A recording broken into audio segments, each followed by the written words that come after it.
"We're heading in a new direction," Evan announced, his voice crisp through the conference room speakers as 50 pairs of eyes darted between his face on the screen and mine at the table. "Laura will be stepping down from her role as Senior Vice President of Sales, effective immediately."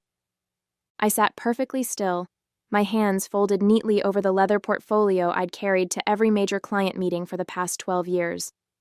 My team stared at me, confusion and alarm spreading across their faces. A few mouths hung open in stunned silence. "Jenna Coleman will be stepping into a strategic leadership role," Evan continued, gesturing to the young blonde woman sitting beside him, who offered a bright, Instagram-ready smile to the camera. The room temperature seemed to drop 10 degrees. Jenna, the woman who'd been hanging on Evan's arm at company functions for the past month. The former lifestyle influencer with zero sales experience. The new girlfriend. "My name is Laura Pickens, and at 54 years old, I'd built the entire sales department at Trellis Systems from nothing. When I joined over a decade ago, we were a struggling tech outfit with a decent product and abysmal market penetration. I spent my nights writing scripts, creating training manuals, and cold calling prospects while my contemporaries were planning for retirement. By year 5, I turned us into a national player. By year 10, we were landing multi-million-dollar accounts, almost all through personal client relationships I'd cultivated with painstaking care." I looked around the room at my team, the people I'd hired, trained, and mentored, the backbone of a company that now generated over $25 million annually. Their faces reflected back the same thought. This made no sense. "Laura has been instrumental in building our sales infrastructure," Evan added, almost as an afterthought. "And we thank her for her service." Service. Like I was being honorably discharged after a tour of duty. I could feel the weight of silent questions pressing down on the room. Why was this happening? Why hadn't anyone been informed? Why was the CEO's girlfriend taking over the most critical revenue-generating department in the company? But I didn't flinch. I didn't argue. I didn't show a flicker of the rage burning beneath my carefully maintained composure. Instead, I smiled, gathered my reports, and stood up. "I wish you all continued success," I said clearly, making eye contact with each member of my team. "The reports for this quarter's projections are complete.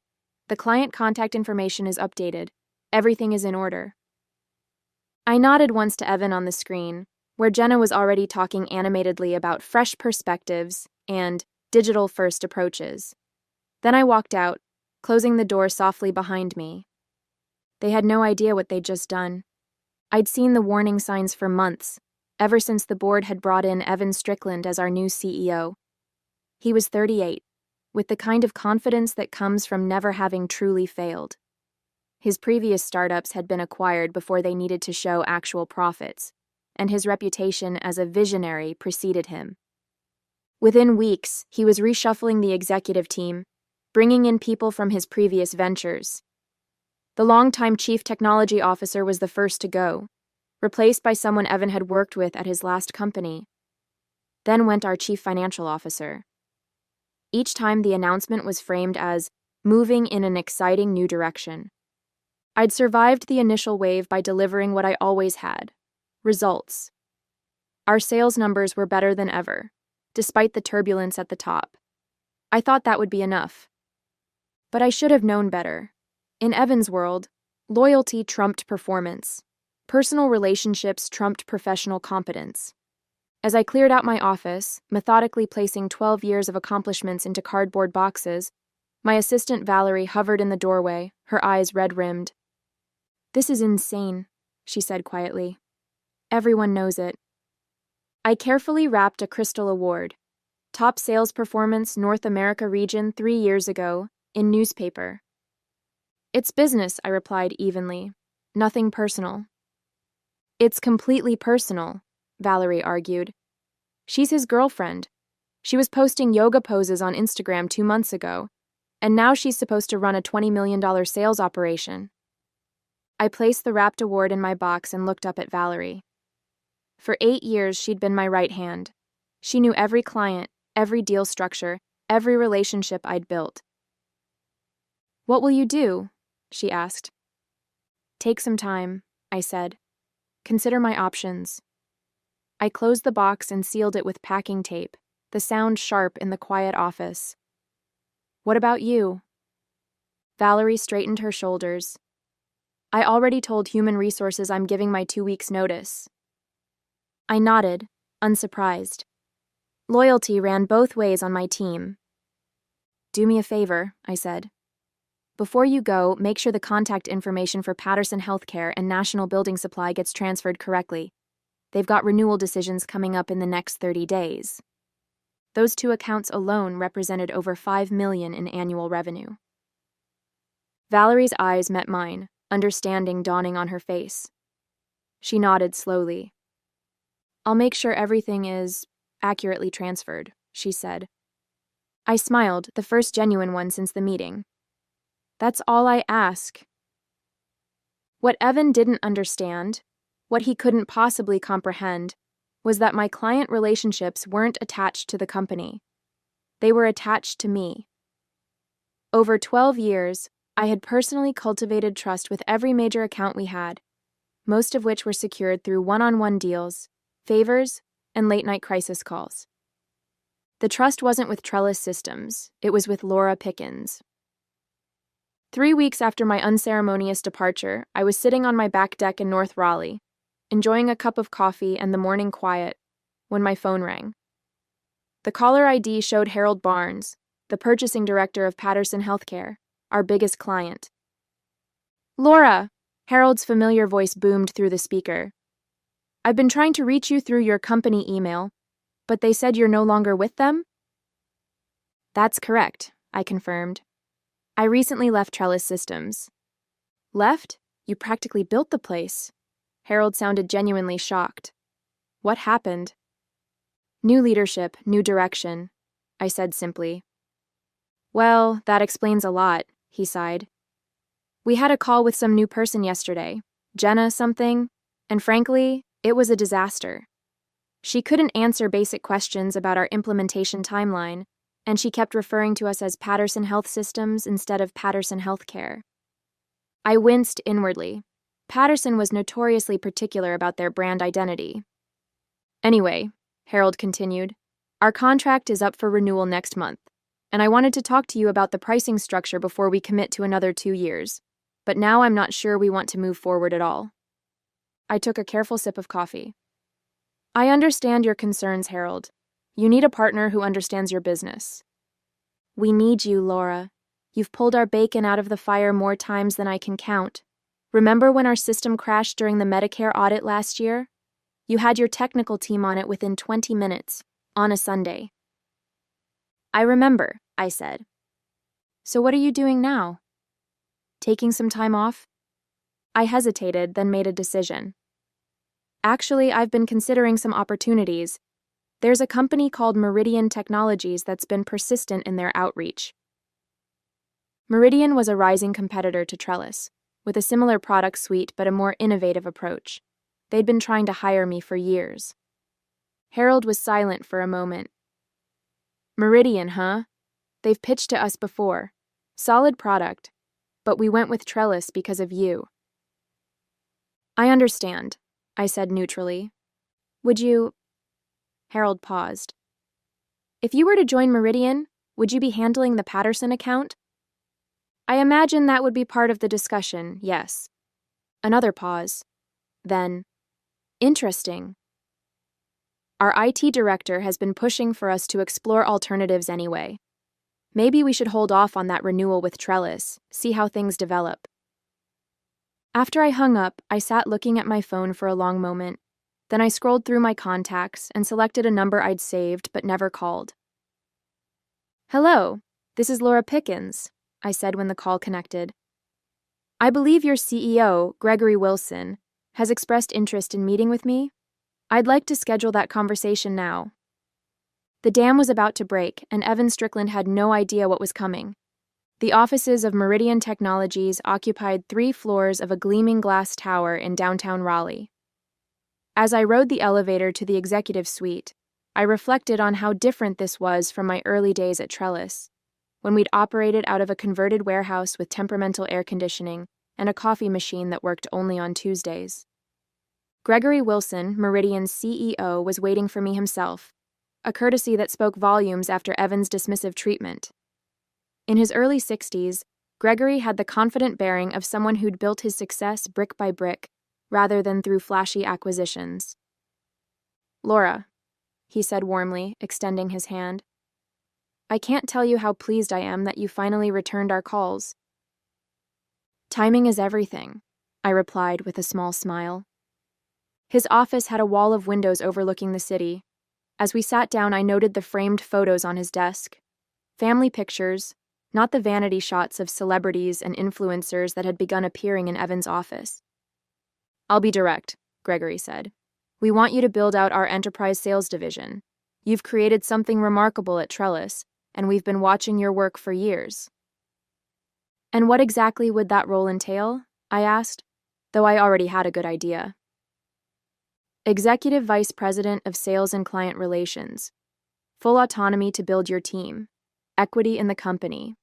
And," he leaned forward slightly, "the freedom to bring in the clients you believe would benefit from our platform." There it was, the unspoken understanding that I would bring my relationships with me. "That's a compelling offer," I acknowledged. "We're prepared to be competitive on compensation as well," Gregory added, sliding a folder across the desk. I opened it and carefully masked my reaction.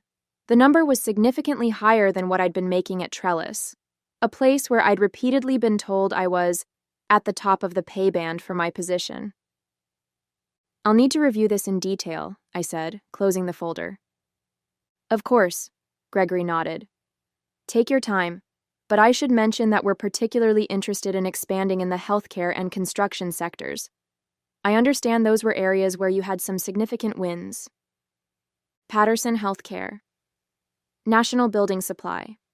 Together, they represented over $5 million in annual revenue for Trellis."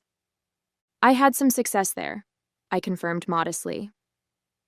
Our conversation continued for another hour, during which Gregory outlined Meridian's vision and growth strategy. It was refreshingly substantive, focused on product development and client success rather than buzzwords and vanity metrics. As we wrapped up, Gregory walked me to the elevator. "One last thing," he said. "We've heard through the grapevine that there might be some talent becoming available from Trellis in the coming weeks. People who worked with you." I raised an eyebrow. "The rumor mill works quickly." "It always does," he agreed. "If you were to join us, would you have any interest in rebuilding your team?" Valerie. Thomas from Enterprise Accounts. Daria from Client Success. My people, the ones who'd been with me through years of growth, who understood my methods and shared my client-first philosophy. "I might have some recommendations," I said carefully. The elevator doors opened, and Gregory shook my hand again. "We'll be in touch soon. I have a good feeling about this, Laura." As I rode down to the lobby, my phone buzzed with a text message. It was from Valerie. "National Building Supply just called. They're considering their options for the next contract cycle. Jenna tried to handle the call herself. It was a disaster." I tucked my phone away, my mind already working through the possibilities. Evan had unwittingly set a cascade in motion, one that couldn't be stopped by suddenly realizing his mistake. Within a week, I had signed my contract with Meridian. "This feels like déjà vu," Valerie said, arranging family photos on her new desk at Meridian Technologies. "Except with better lighting and a coffee machine that works every day." I leaned against the doorframe of her office. A real office, not the open-plan workspace she'd had at Trellis. "How does it feel to be Director of Client Operations?" She grinned. "Like I should have followed you years ago." In the 6 weeks since I'd joined Meridian, things had moved with the kind of purposeful efficiency that had been my hallmark at Trellis. Gregory had given me the autonomy he'd promised, and I'd quickly assembled key pieces of my former team. Valerie, Thomas, Daria. Each had received substantial promotions and increases in compensation, recognition of the value that Trellis had failed to acknowledge. My phone rang, and I excused myself to take the call in my office. It was Harold from Patterson Healthcare. "Laura, we've made our decision," he said without preamble. "We're not renewing with Trellis. Their service has gone downhill since you left. And frankly, this new salesperson they assigned us seems more interested in taking selfies in our lobby than understanding our compliance requirements." I kept my voice neutral. "I'm sorry to hear that." "Don't be," Harold chuckled. "Because we want to talk to Meridian about taking over. The deadline for our Trellis renewal is next week, and we need to have something in place." "I'd be happy to connect you with our team," I said. "No, Laura. We want to work with you directly. You know our systems, our challenges. We trust you." After we hung up, I sent a quick message to Gregory informing him that Patterson Healthcare, a $5 million annual account, was coming our way. His response was immediate. "This is why we hired you." The same scene played out repeatedly over the next month. National Building Supply, Western Financial Group, Hartman Manufacturing. One by one, Trellis's biggest clients reached out, expressing dissatisfaction with the new regime and interest in following me to Meridian. Some were more direct than others. The CEO of Western Financial didn't mince words. "Your replacement showed up to our quarterly review meeting wearing a crop top and taking notes on her phone. When our CFO asked about security protocols, she said she'd circle back and never did." By the end of the quarter, over $15 million in client contracts had either moved to Meridian or announced their intention not to renew with Trellis. It wasn't just about me. It was about the fundamental misunderstanding Evan had regarding what our clients valued. They didn't want flashy presentations and social media presence. They wanted reliability, expertise, the confidence that when problems arose, someone who understood their business would be there to solve them. I was working late one evening when Gregory stopped by my office, a bottle of champagne and 2 glasses in hand. "I thought we should celebrate," he said, setting the glasses down. "The Western Financial contract came through today. That puts us over $15 million in new business this quarter, all from former Trellis clients." As he poured the champagne, he added casually, "Have you heard what's happening over there?" "I try not to pay attention to gossip," I replied diplomatically. Gregory smiled. "Their stock is down 30%. There's talk that the board is meeting next week to discuss leadership concerns. Apparently, their first quarterly earnings call after your departure was, let's call it, eventful." I accepted the glass he offered. "Business is cyclical. Companies have ups and downs." "True," he acknowledged. "But losing 60% of your revenue in a single quarter isn't a cycle. It's a catastrophe." We clinked glasses, and I allowed myself a small smile. "To new beginnings," I said. The email arrived on a Tuesday morning, its subject line bland and corporate. "Trellis Systems announces executive changes." I opened it, curious despite myself. "Trellis Systems today announced that Evan Strickland will be stepping down as Chief Executive Officer, effective immediately. The board has appointed Jerome Phillips, currently Chief Operating Officer, as interim CEO while a search for a permanent replacement is conducted." There was a quote from the board chair about returning to core business principles and refocusing on client relationships, but the message was clear. Evan was out. I forwarded the email to Gregory with a single question mark. His response came within minutes. "Sinking ship. Too little, too late." He was right. The damage had been done. In the 3 months since I'd joined Meridian, we'd not only secured contracts with Trellis's former clients, but had begun integrating them into our systems. The switching costs were significant, meaning even if Trellis suddenly got its act together, these clients were unlikely to return. My phone buzzed with a text from Thomas. "Did you see? Barkum barkum." Before I could respond, another message appeared. This one from an unknown number. "Laura, it's Evan. Can we talk?" I stared at the screen, surprised by his audacity. After a moment's consideration, I typed back, "I'm in meetings all day." His response was immediate. "Please, it's important." Against my better judgment, I agreed to a coffee at a neutral location, a small cafe halfway between our offices. He was already there when I arrived. looking noticeably different from the confident CEO who had dismissed me months earlier. His designer shirt was wrinkled, and dark circles shadowed his eyes. "Thank you for meeting me," he said as I sat down. "What can I do for you, Evan?" I kept my tone professional, neither friendly nor hostile. He sighed heavily. "I made a mistake, Laura. A massive, company-destroying mistake." "Business decisions sometimes have unintended consequences," I offered neutrally. "This wasn't a business decision," he admitted, rubbing his temples. "It was ego. Jenna convinced me that the sales department needed younger energy and modern approaches. She said clients wanted to work with people who understood digital transformation." I raised an eyebrow but said nothing.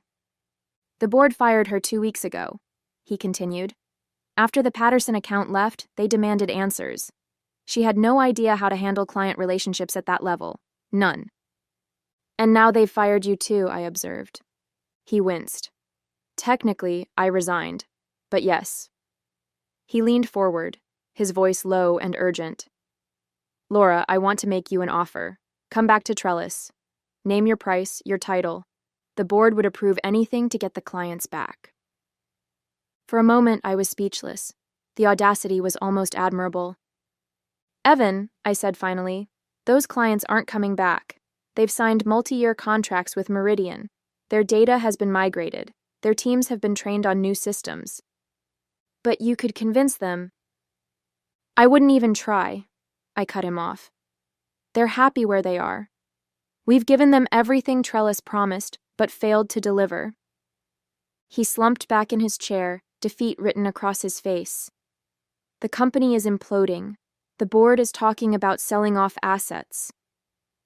I felt a twinge of sadness for the company I'd helped build, for the people still there who had played no role in Evan's poor decisions. But business, as I'd learned, wasn't personal. "I wish you the best," I said, standing up, "but my future is with Meridian now." As I walked away, my phone buzzed with an email notification. It was from Gregory. "Western Financial just doubled their contract size. Board wants to fast-track your promotion to Chief Revenue Officer. Let's discuss tomorrow." I smiled. Sometimes the best revenge isn't about getting even. It's about moving forward and thriving. 6 months after joining Meridian, I stood at the podium during our company-wide meeting, addressing over 300 employees. The quarterly results displayed on the screen behind me told a story more powerful than any words could convey. Revenue, up 64% year over year. New enterprise clients, 17, 12 former Trellis accounts. Client retention rate, 98%. Stock price, increased 42% since last quarter. "These aren't just numbers," I told the assembled team. "They're the result of a fundamental philosophy that business is built on relationships, expertise, and trust, not trends or personalities." From my position on stage, I could see my core team in the front row: Valerie, Thomas, Daria, and the others who had followed me from Trellis. Behind them were the new hires we'd brought on to handle our explosive growth, eager faces ready to learn the methodologies that had proven so successful. Today, I'm pleased to announce that Meridian has been recognized by Industry Standard Magazine as the fastest-growing enterprise software company in the Southeast, I continued, pausing for the applause that erupted. "This achievement belongs to all of you." After the meeting, Gregory pulled me aside, a newspaper folded under his arm. "Have you seen this?" he asked, handing it to me. The business section headline read, "Trellis Systems acquired in fire sale, stock down 78% from peak." The article detailed how a larger competitor had purchased the struggling company for a fraction of its former valuation, with plans to absorb its technology and eliminate redundant positions. "I heard they're closing the Raleigh office entirely," Gregory said, "consolidating operations at their headquarters." I handed the paper back to him. "That's unfortunate for the employees." "Not all of them," Gregory smiled. "We've received over 40 applications from Trellis staff in the past week. Seems word has gotten around about our culture and leadership." I thought about the people I'd left behind. the ones who had built Trellis alongside me but hadn't been able to leave when I did. Tell HR to prioritize those applications, I said. There are some very talented people there who deserve better. The annual technology conference in Charlotte was always a significant event in our industry. Companies showcased their latest innovations, executives networked, and partnerships were formed. This year, Meridian had the largest booth on the floor, a reflection of our new status as a market leader. I was speaking with a potential client when I noticed Evan Strickland across the hall. He wasn't representing any company. His name badge simply read consultant. Our eyes met briefly, and he quickly looked away, moving deeper into the crowd. Later that evening at the conference dinner, I found myself seated at the same table as Jerome Phillips, Trellis's former COO who had briefly stepped in as interim CEO before the acquisition. "Laura Pickens," he said, extending his hand. "I have to say, your departure created quite the cascade effect." "Business evolution," I replied diplomatically. "Companies adapt or they don't." Jerome chuckled. "That's one way to put it. Another would be that Evan Strickland made the costliest mistake in the company's history when he replaced you with his girlfriend." I took a sip of water. "How are things post-acquisition?" "Brutal," he admitted. "Most of the executive team is gone. The acquirer kept some of the development staff, but that's about it." He leaned in slightly.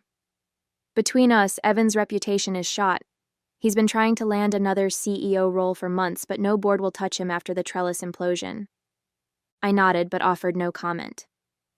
"And Jenna," Jerome continued, shaking his head, "last I heard, she's back to posting lifestyle content on social media. Her brief foray into corporate leadership didn't make it onto her profile." As dinner concluded, Jerome handed me his card. "If you ever have openings at Meridian, I'd love to talk. Some of us learned the hard way what happens when you discard the wrong person." I tucked his card into my jacket pocket. "I'll keep that in mind." Looking around the elegant ballroom filled with industry leaders now eager to partner with Meridian, I couldn't help but smile at the irony. My greatest professional success had come not from climbing the corporate ladder, but from being unceremoniously pushed off it.